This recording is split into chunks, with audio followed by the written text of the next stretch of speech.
예, 안녕하십니까. 오늘 기독교 변하지 않으면 죽는다 세 번째, 하나님을 찾아서 그리고 무신론은 유신론의 유일한 대안인가, 이제 이 이야기를 같이 나눠보고자 합니다. 이제 아마 처음 듣는 이야기들이 많을 거예요. 그냥 막연하게 하나님을 믿는다 해서 이제 교회에 나와서 예배를 드리고, 그리고 이제 우리가 하나님에 관해서 신학적으로 얻는 모든 지식은 뭐 설교라든지 말씀을 통해서, 아니면 우리가 가지고 있는 개인적인 대화를 통해서, 아니면 이거보다 좀 더 깊이 들어가시려고 하시는 분들은 책을 읽거나 강연에 참석하거나 뭐 이러면서 이제 하나님에 대한 이해가 있었던 것이 사실이에요. 근데 이제 제가 가만히 또 곰곰이 생각을 해보니까 교회라는 데 제가 이제 가장 큰 문제가 어떤 신학이라는 것들이 사라졌다 하는 거잖아요. 교회 안에 사라졌다는 것보다도 신학적인 사고를 별로 하지 않는다. 그러면서 그냥 안전하게 쭉 가려고 그런다. 그러면서 여태까지 해왔던 방식으로 가면서 교회를 이제 성장시키는 것이 궁극적 목적이다. 이제 이런 것들을 생각해 왔기 때문에 사실은 우리가 가지고 있는 하나님에 대한 이해, 관념입니다. 논입니다. 그러니까 여기서 무신론이고 유신론이잖아요. 그러니까 거기에 대한 이해와 하나님과 혼동했던 것이 아닌가. 이런 생각을 많이 좀 오늘 특별히 이제 준비하면서 많이 갖게 됐어요. 그러니까 유신론이라는 것들은 어디서부터 생겼는가? 그렇다고 해서 하나님이 없는가?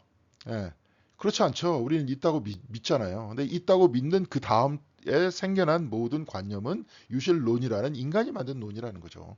예, 근데 이제 그런 부분이 과거에 우리가 가지고 있었던 유신론이라는 그러한 부분들이 현대에 와서 엄청난 도전을 받았다. 특별히 이제 오늘 같은 경우에는 프로이드에 관해서 이야기를 할 건데요.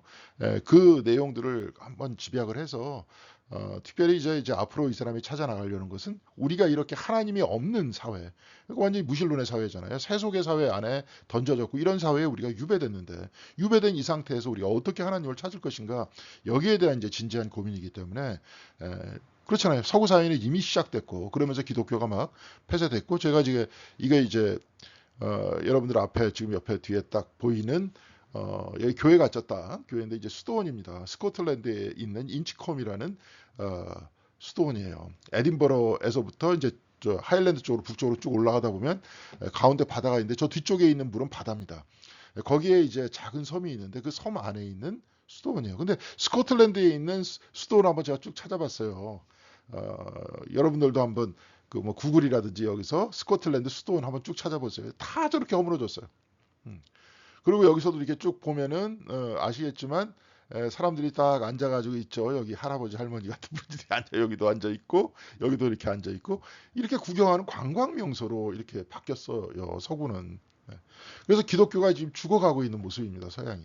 왜 그러느냐? 근데 이 사람이 생각하는 이야기는 오늘 같은 경우에 특별히 논과 어떤 유실론과 하나님을 혼동했다. 네. 그러면서 유실론이 무너지기 시작하자 동시에 하나님에 대한 신앙이 무너졌다. 이런 얘기입니다. 그렇다고 해서 하나님이 사라지는 것도 아닌데. 그렇잖아요. 인간이 하나님을 이해하는 방식이었잖아요. 근데 이해하는 방식이 사라졌다고 해서 하나님이 사라지는 건 아니잖아요. 이제 이런 부분에 대해서도 한번 우리가 살펴볼 수 있도록 그렇게 하겠습니다.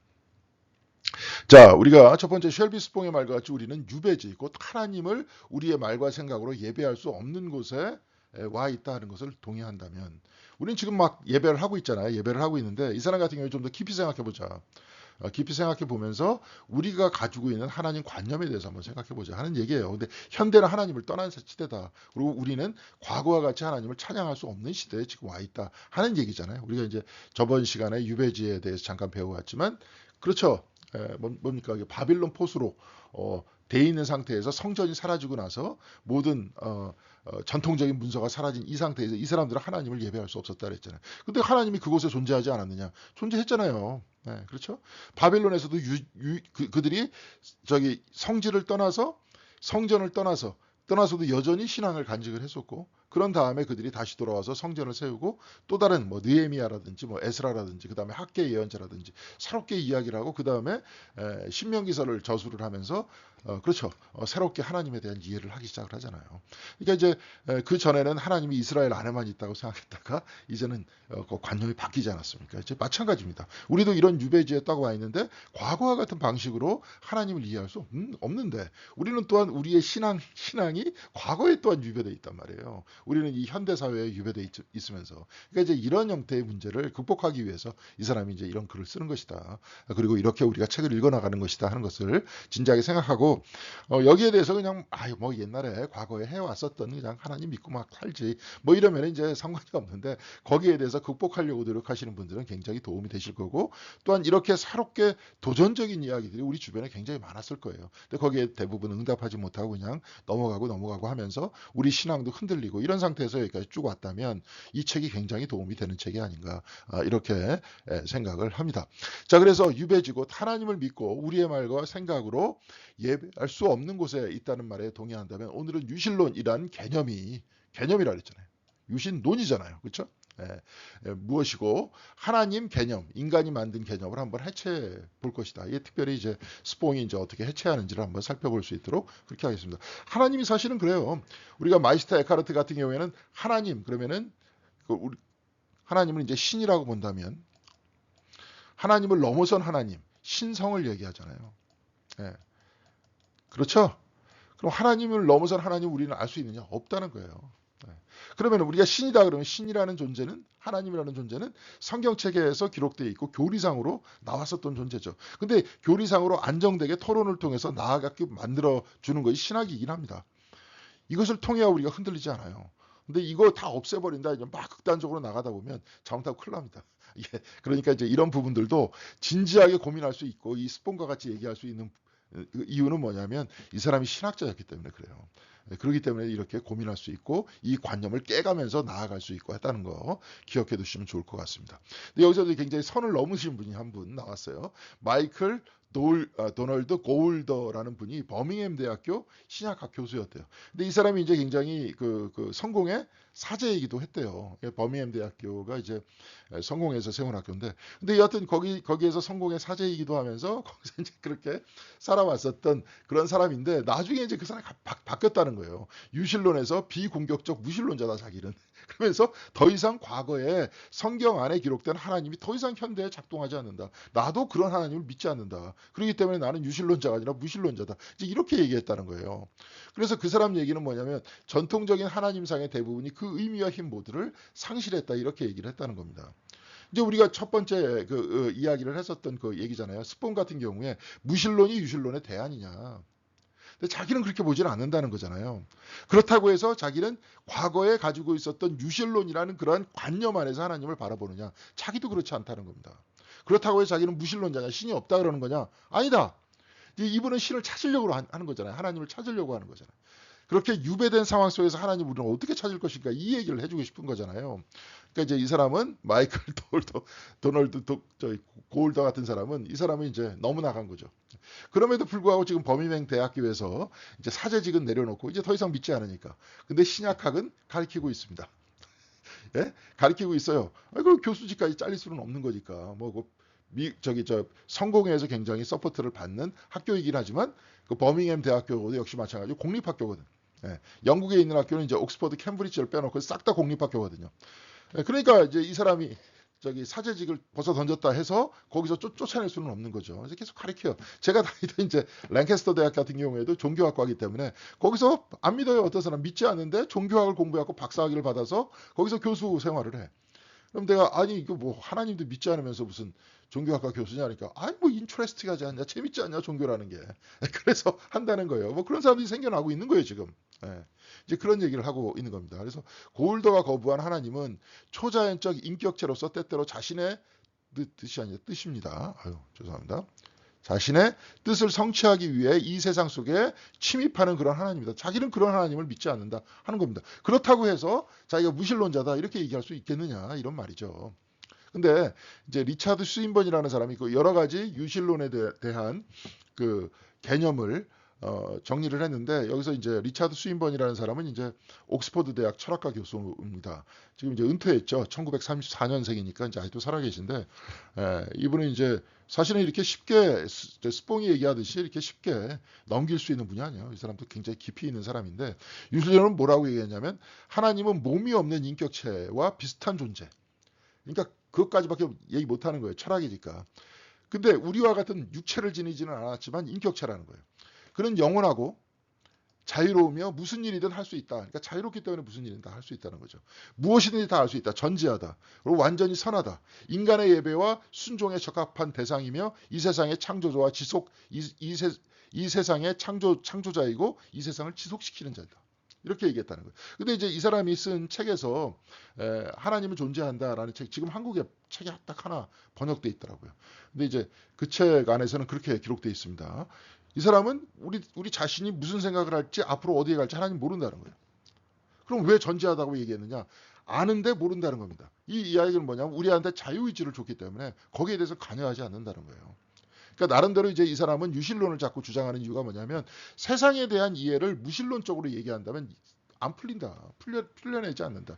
우주의 발생에서부터 시작해서 우리의 존재까지 이렇게 쭉 이야기를 한다면 그래서 그렇잖아요. 이 사람도 이제 나중에 얘기할 겁니다. 모든 생명체는 생겨났다 사라지잖아요.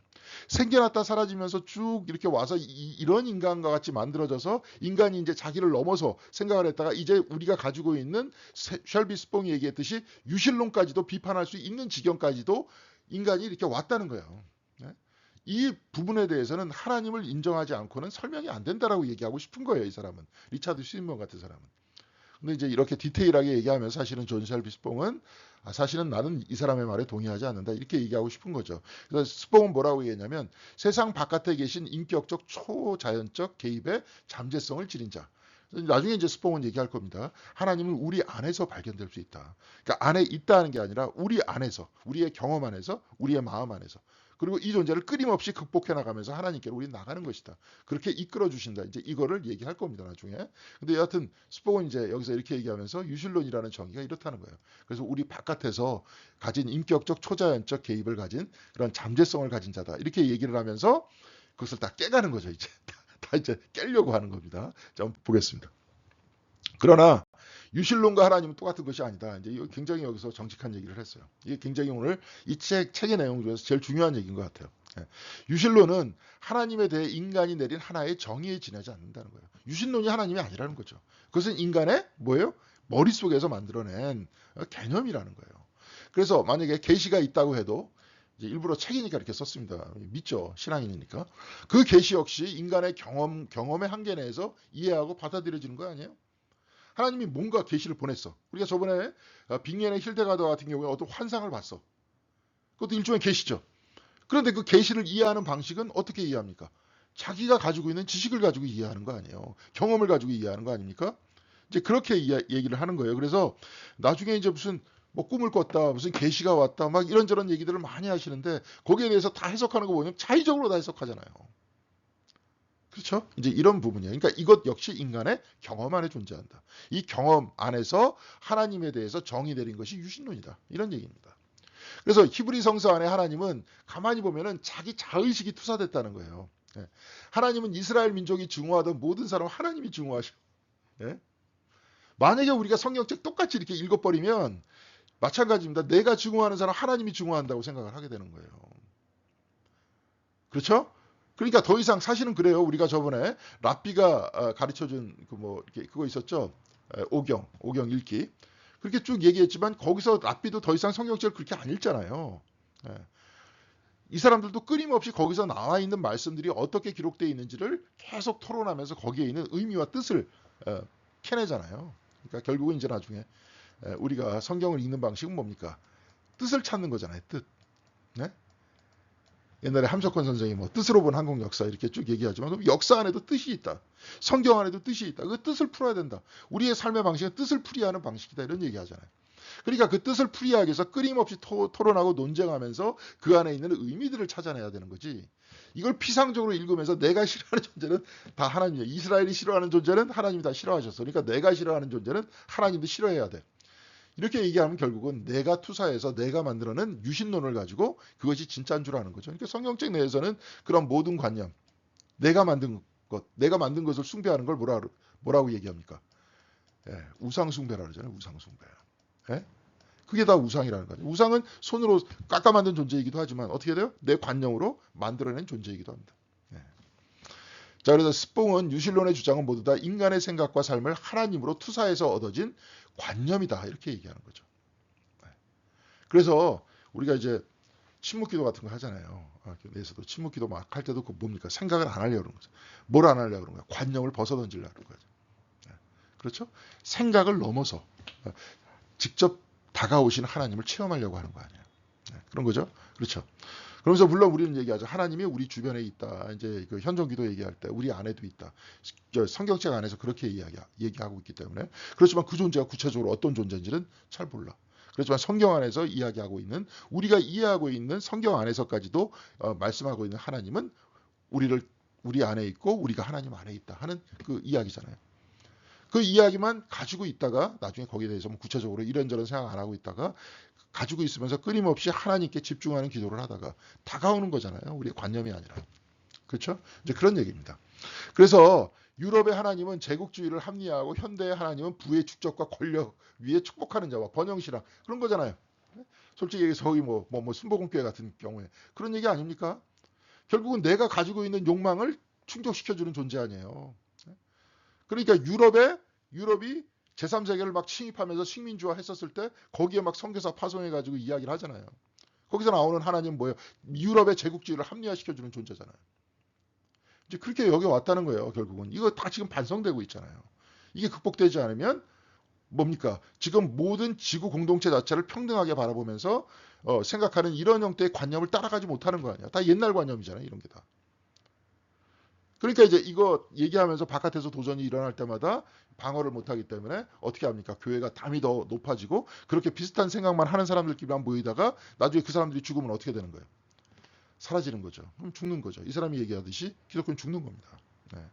그래서 하나님께로 나아가는 전통적인 길이 더 이상 우리에게 열려져 있지 않다는 사실을 깨닫게 되는 것은 우리가 유배당했다는 것을 인정함으로써 가능하다. 지금 우리는 유배당해 있다. 여기 같은 언어와 같은 방식으로 하나님을 찾아내면 안 된다는 얘기죠. 물론 그렇다고 하면 성경을 버립니까? 아니죠. 아까도 얘기했지만 뭘 찾아내야 돼요? 뜻을 찾아내야 되는 거예요. 뜻을. 그 안에서. 그렇죠? 그렇게 해야 되는 겁니다. 그래서 이제 여기서 같은 경우에는 그럼 유신론, 하나님을 창조하는 과정이라는 게 뭡니까? 아까 유신론이잖아요. 논. 예. 그래서 유신론의 창조는 인간과 이제 반대의 개념 안에서 창조하기 시작했대요. 자기가 볼 땐 그렇다는 겁니다. 그래서 인간은 죽으니까 죽는 인간을 넘어선 존재는 죽지 않는 존재, 하나님 무한하다. 그렇게 얘기할 수 있다는 거죠. 인간은 한계가 있지만 그렇지만 하나님은 한계가 없다. 이렇게 얘기가 돼야 되는 거잖아요. 그래서 하나님은 인간보다 더 큰 인간과 같은 존재이지만 무한하고 영원한 존재다라고 생각하게 됐다는 거예요. 이게 이제 유신론, 전통적인 유신론의 얘기라는 거죠. 논과 관념의 얘기라는 거예요. 나중에 이제 참고적으로 미리 얘기하지만 이제 유신론의 테이즘이라는 것들을 넘어서 요즘에 뭐라고 얘기합니까? 범죄 신론이라고 그러죠. 예. 나중에 이제 그게 나올 겁니다. 창조 영상 얘기할 때 그렇게 얘기하려고 해요. 우리가 알고 있는 그 유신론적 관념이 아니라. 네. 그건 나중에 보겠습니다. 결국 유신론은 인간의 욕구에 의해서 만들어낸 관념이라는 거예요. 그런데 인류 역사 안에서 유신론의 존재는 세계를 이해하며 인류의 역사를 만들어냈대요. 사실 유신론이 없었더라면 이 사람 같은 경우에도 인간이 여태까지 이렇게 발전해 왔을까? 자기는 그렇지 않다고 생각한다는 거예요.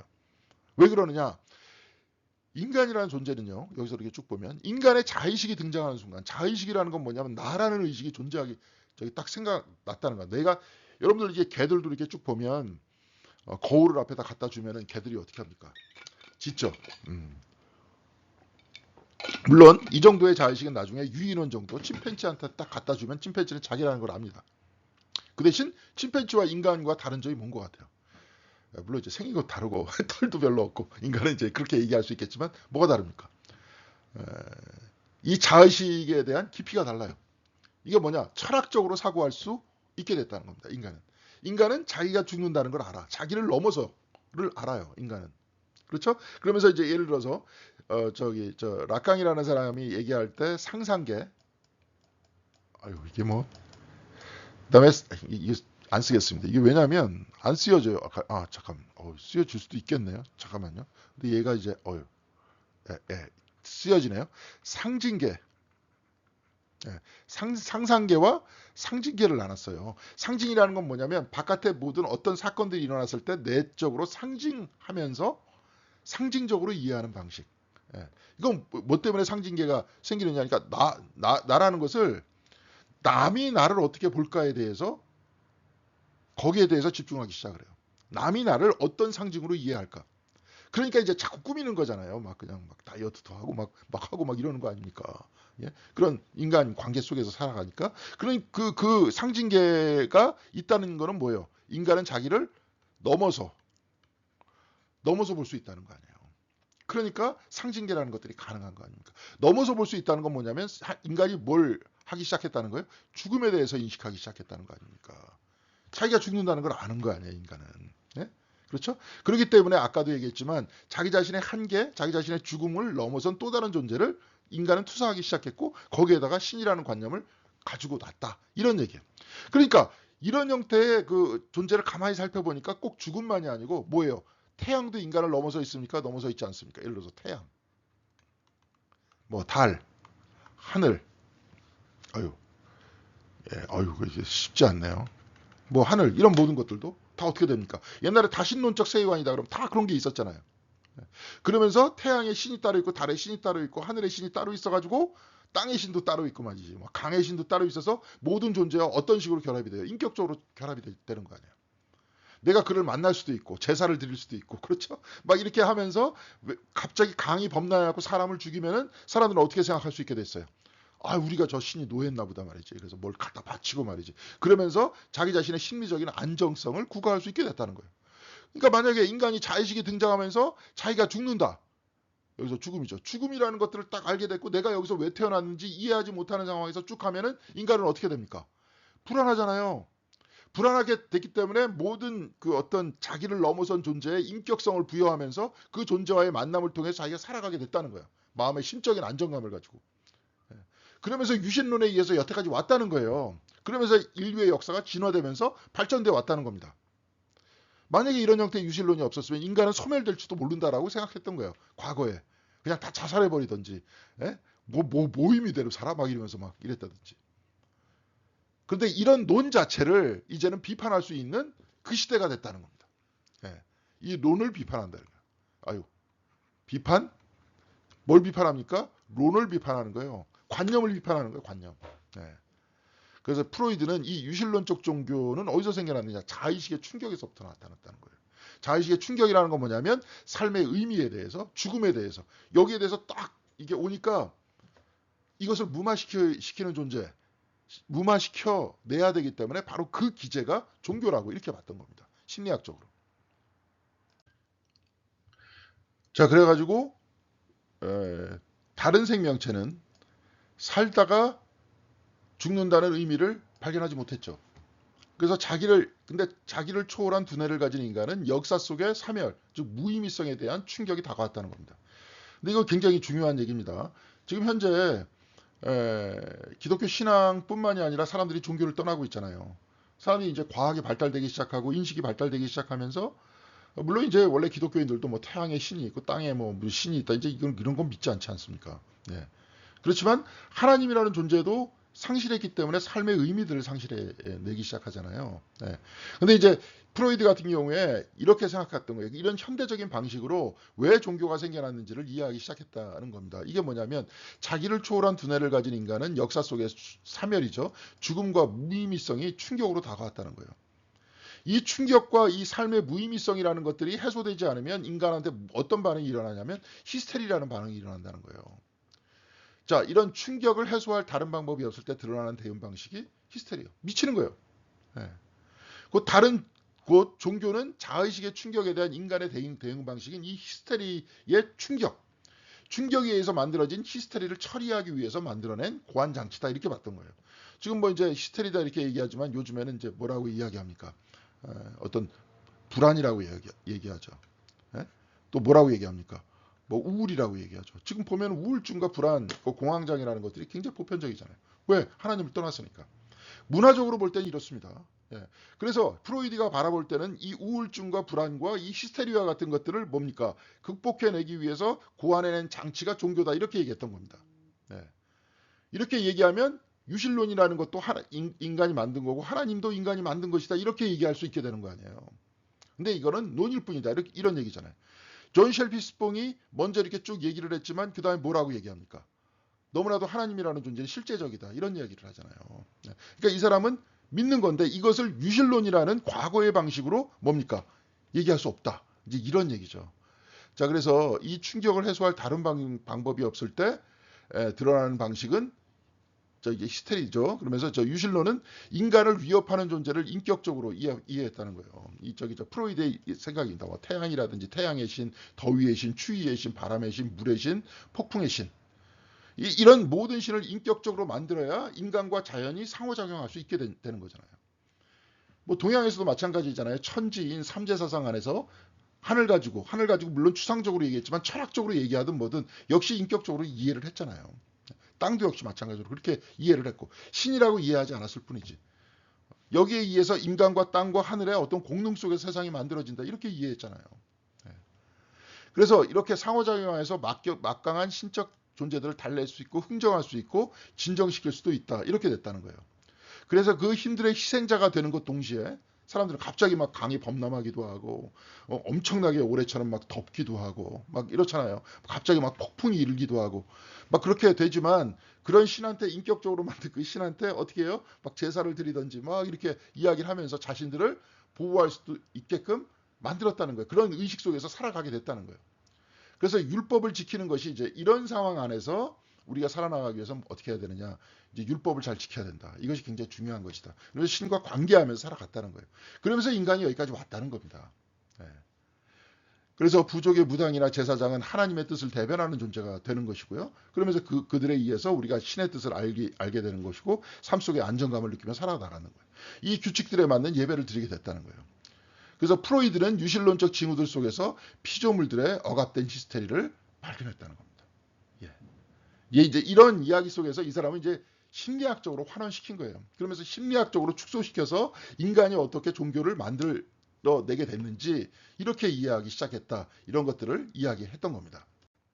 자, 그래서 이 어떤 종교라는 것은 이런 형태의 방어 기제이기 때문에 원시 종교와 서구 종교 속에 존재하는 이 사람이 바라볼 때는 그 안에 숨겨져 있는 히스테리가 있다는 거예요. 이것도 이제 자기가 본 거죠. 내가 이렇게 동의하지는 않습니다. 그렇지만 그 안에 강렬한 분노라든지 비합리적 적대감을 그 종교 안에서 파악할 수 있다 이거죠. 그러니까 자기가 볼 때는, 그러니까 우리가 볼 때는 이제 이렇게 이해하면 좋아요. 근데 이 사람 같은 경우에 뭐냐면 진정으로 하나님을 만나지 못하고 관념을 하나님과 동일시 여겼었을 때, 그러니까 히스테리를 극복할 수 있는 자기 자신의 삶의 무의미성을 극복하려고 하나님을 자기가 만들어서 이렇게 섬기는 경우에 그 경우에는 그들의 종교성 내에서는 이 히스테리가 발견된다. 이런 형태의 증오가 발견된다. 이제 이렇게 볼 수 있다는 거죠. 그렇죠. 우리가 그러니까 사실은 이 사람의 입장을 그대로 우리가 받아들인다면 뭡니까? 스뽕의 입장을 받아들이면 진정으로 하나님을 만나야 되는 거예요. 우리의 관념, 내가 필요해서 만든 신적 존재를 내가 가지고 사는 게 아니라, 이제 이것을 아까도 얘기했지만 이제 우상숭배라고 했잖아요. 우상숭배. 손으로 만든 게 아니라 내 관념이 만든 존재죠. 이 관념, 이런 우상숭배가 아니라 진정으로 하나님을 내가 만난다면, 이것이 이제 하나님께서 도래한다 그러기도 하고 계시라는 표현을 쓰기도 하는데요. 그러면 이렇게 될 수는 없다는 거죠. 이제 그렇게 이해하면 좋고요. 그래서 이 사람이 볼 때는 복음 전도자들이 말하는 진노라든지 뭐 이런 모든 것들을 보면 일종의 히스테리 현상이라는 거예요. 그러나 종교는 이 히스테리를 막기 위한 도구이고요. 프로이드에 의하면 하나님은 인격적이며 초자연적이며 인간적이며 부모의 특징을 갖고 있다는 정의는 신적인 계시를 통해서 생겨난 것이 아니라 인간의 욕구로부터 생겨났다는 것이 프로이드의 주장이라는 거죠. 프로이드의 입장을 다 받아들일 필요는 없습니다. 이건 이 사람이 생각하는 종교에 대한 이해이기 때문에 그렇습니다. 여하튼 그래요. 근데 이 사람 같은 경우에는 상당 부분 거기에 동의한다 이런 이야기를 합니다. 그러면서 이제 지금 이런 유배된 시대 속에서 과거의 그런 형태의 유실론적인 입장을 통해서 하나님을 바라보는 것이 아니라 지금 현대의 어떤 신학자들, 현대의 철학자들, 현대의 종교학자들 이들에 의해서 아니면 우리가 이제 저 같은 사람이 이제 우리가 같이 이야기했던 마이스터 에카르토와 같은 사람은 어떤 식으로 이것을 얻어냈는지를 한번 살펴보면 되겠죠. 그래서 결론적으로 죽음과 삶의 무의미 속에서 유실론이 탄생했는데요. 그런데 이런 논이 아닌 하나님을 믿는다면, 진정한 하나님을 믿는다면, 아까도 얘기했지만 하나님을 넘어선 하나님이라고 그랬잖아요. 진정한 그 우리 안에 도래하시는 하나님을 믿는다면 자기 의식의 투사 속에서 나만을 위한, 내 민족만을 위한 하나님을 벗어날 수 있지 않냐. 그렇죠? 그러면서 지금 보면 얼마나 이기적입니까? 기독교가 그냥 나만을 위해서, 내 아들만을 위해서, 내가 삼박자 축복이라 그러기도 하고. 지금 현재 이거 그거를 이거 뭡니까, 경제학적 용어 중에서 제로섬 게임이라는 게 있잖아요. 제로섬. 돈이 나한테 온다면 누구한테 돈을 뺏어야 되는 거예요. 내가 직접적으로 뺏지는 않더라도 돈은 그렇게 움직이는 것이거든요. 근데 이런 개념과 그 관념 속에서만 하나님을 그렇게 찾으려고 하고 그 자기 관념을 하나님이라고 자꾸 생각하게 된다면, 아까도 똑같이 나하고 적대하는 사람은 하나님과 적대하는 사람이다 이렇게 여기잖아요. 나 그런 사람 많이 만나봤습니다. 그런 사람한테 많이 당해봤고. 얼마나 폭력적입니까 그러면. 사랑의 하나님이라는 주님께서 우리들에게 가르쳐 주신 하나님과 다른 개념이 되는 거 아닙니까? 근데 여하튼 이래요. 그래서 이제 우리가 알고 있는 유실론이라는 게 유실론과 하나님은 구분해야 된다. 이런 부분을 여러분이 인식을 해야 되고요. 우리가 알고 있는 이 유실론이라는 개념이 어디서부터 출발했느냐에 대해서 굉장히 비판적으로 잘 점검을 했습니다. 그렇게 되면서 다음 장에서는 그럼 우리가 이제 새롭게 하나님을 어떻게 찾아야 될 것이냐. 이런 유배된 현상 속에서, 유배된 사회 속에서 어떤 유배된 우리의 삶의 어떤 그 상황 속에서 과거에 우리가 가지고 있었던 그런 어떤 유신론적 관념, 그런 관념을 가지고 지금 자꾸 적용하려면 맞지 않는다. 그럼 우리가 어떻게 찾아내야 될 것인가? 이 부분을 4장에서 이야기할 수 있도록 하겠습니다. 다음 시간에 이에 대해서는 좀 더 구체적으로 이야기하겠습니다. 여러분 수고하셨고요. 다음 시간에 뵙도록 하겠습니다. 감사합니다.